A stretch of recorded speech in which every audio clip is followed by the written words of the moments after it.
Hello friends, இன்றைக்கி சின்ன பிள்ளைகளுக்கு ஏற்படக்கூடிய வேர்ம் இன்ஃபெக்ஷன், அதாவது குடலில் ஏற்படக்கூடிய புழுத்தொற்றுக்கள் பற்றிய மிக முக்கியமான விஷயங்களை நம்ம பார்க்க இருக்கிறோம்.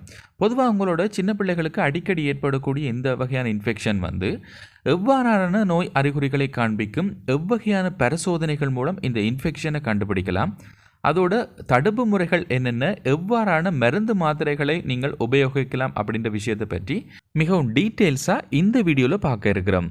குடற்புழுக்கள் அப்படின்னு சொன்னால் என்ன என்பது பற்றிய சின்னதாக ஒரு இன்ட்ரடக்ஷனை நான் உங்களுக்கு முதல்ல சொல்லிடுறேன்.